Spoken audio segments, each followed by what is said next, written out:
Olá, meus queridos alunos da terceira série do ensino médio. Tudo bem com vocês aí? Pessoal, antes de mais nada, quero desejar uma feliz Páscoa para vocês. Happy Easter.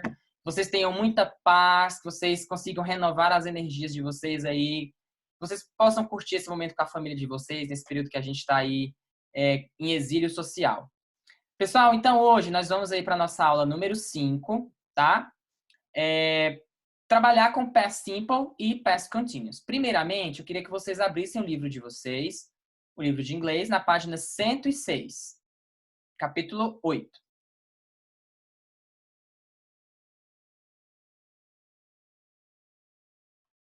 Então, nós temos aqui, ó, capítulo 8, página 106. Entendendo a língua. Como vimos, a escolha lexical é um importante recurso linguístico capaz de dar forma, voz, tom e estilo a um texto. Outro recurso de igual importância empregado na escrita é a construção gramatical. Em narrativas, normalmente são usados tempos passados que nos indicam a sequência e característica dos acontecimentos. Então, olha só, nós vamos trabalhar aí com past simple e past continuous. Primeiramente, past simple. O past simple, que seria o passado simples, nós vamos usar ele para falar de ações passadas. Ações que iniciaram em um tempo no passado e finalizaram. Então, ações iniciadas e terminadas. Talvez alguns de vocês se lembrem do ano passado, quando nós estávamos trabalhando com os perfect, né? Aquele conteúdo que deixava a gente, todo mundo, ó, doido. Seria lá o present perfect, o past perfect. E vocês lembram que eu sempre falava do past simple, que era ações finalizadas? Então, nós vamos dar uma relembradinha aí nesse past simple. Então, o past simple é usado para representar um evento pontual ou repetitivo acontecido no passado. He wanted to write a satire. Sometimes the work was hard. The pigs did not actually work, but directed and supervised the others. Ok? Lembrando que no passado simples nós vamos precisar dos verbos, que vão indicar as ações executadas pelos sujeitos. E aí nós vamos ter dois tipos de verbos. Nós vamos ter os verbos regulares e os verbos irregulares.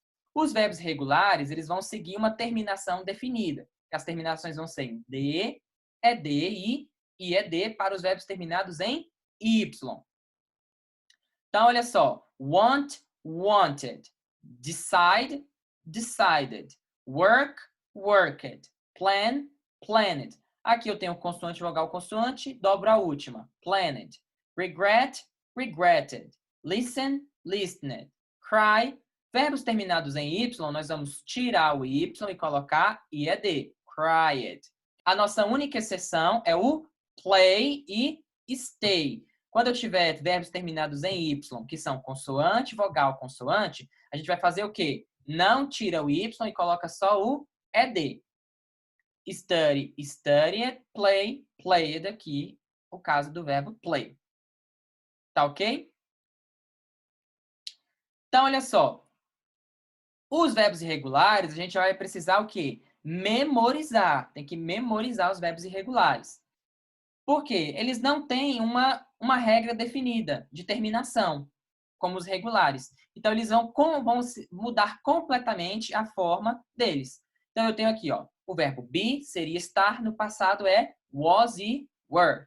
Have, had. Write, wrote. Give, gave. Put.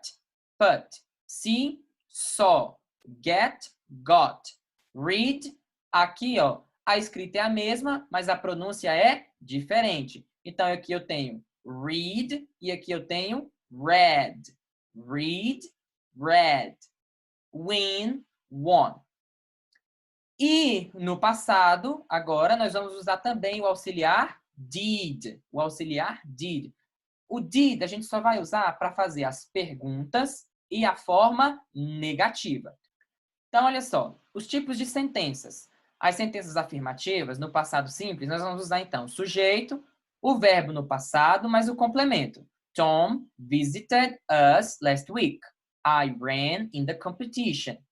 Na forma negativa, a gente vai usar o didn't. Como o didn't já é um auxiliar de passado, então a gente não precisa conjugar o verbo no passado de novo.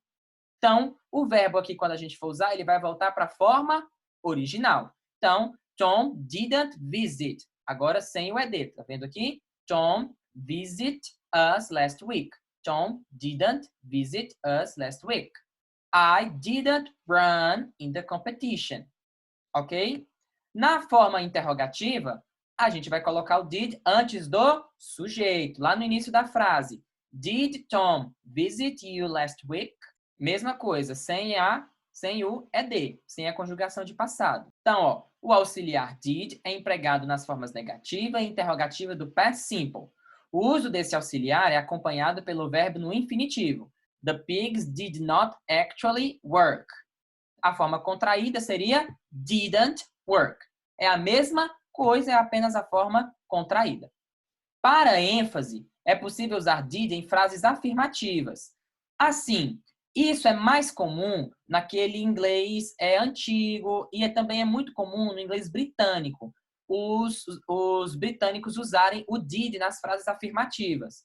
Nós não costumamos, de maneira formal, usar esse did, mas é possível usar para dar ênfase. Então, ao invés de eu dizer I washed my car, eu lavei o meu carro, eu posso dizer I did wash my car.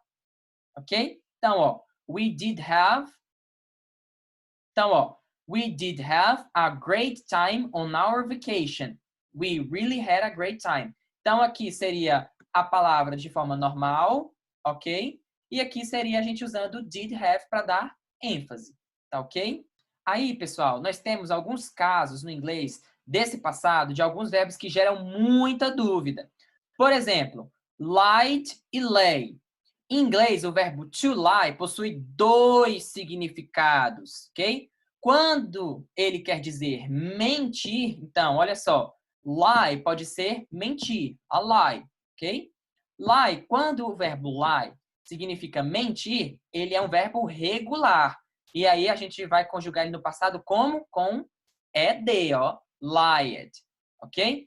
Mas ele também significa deitar-se, repousar. Quem gosta aí de Grey's Anatomy? Talvez lembra daquela música do Snow Patrol? If I lay here, if I just lay here. Ok? Então, olha só. Aqui o lay, essa palavra, ela vai significar o deitar. Deitar. Como ela vai significar repousar, nesse sentido agora de repousar, essa palavra vai ser um verbo irregular. Ok? E aí, olha só. Então, a gente vai conjugar ele como sendo laid. Então, he lied about his past. Então, ele mentiu sobre o passado. He lay on the bed to read a book. Pessoal, como que ficaria então essa frase aqui do lay no passado? He laid on the bed and read a book. Ok? O past simple, ele não é o único tempo verbal que a gente vai usar para também se referir a acontecimentos no passado. É comum a gente também usar o use to, tá? Para falar de coisas que nós tínhamos o costume de fazer no passado e hoje nós não fazemos mais, tá? Então, she used to go for rides with him in his car. Coisas que vocês costumavam fazer no passado e não faz mais, tá ok? Nós também podemos usar esse use to. E, além do past simple, nós também temos o past progressive. Então, vocês se lembram que eu falei que o past simple são ações que iniciaram em um tempo passado e terminaram? No past continuous, ou past progressive, eu vou ter ações que estavam em acontecimento no passado. Elas estavam acontecendo no passado. Agora, nesse momento presente, elas já terminaram. Mas, em um determinado tempo do passado, elas estavam acontecendo. Então, olha só. They were all carrying sticks except Jones, who was marching ahead with a gun in his hands. Então, nós vamos usar o past progressive para representar situações que estavam em progresso em um determinado momento do passado. O past progressive também é utilizado para representar situações e ações temporárias. We had a problem when we were living in Canada. Então, nós tivemos problemas quando nós estávamos morando no Canadá. Para o passado progressivo, então qual vai ser a estrutura básica aí do past progressive? Nós vamos usar o passado do verbo to be. Qual é o passado do verbo to be? Was e were. Então, nós vamos usar was para I, he, she, it. E nós vamos usar o were para you, we e they.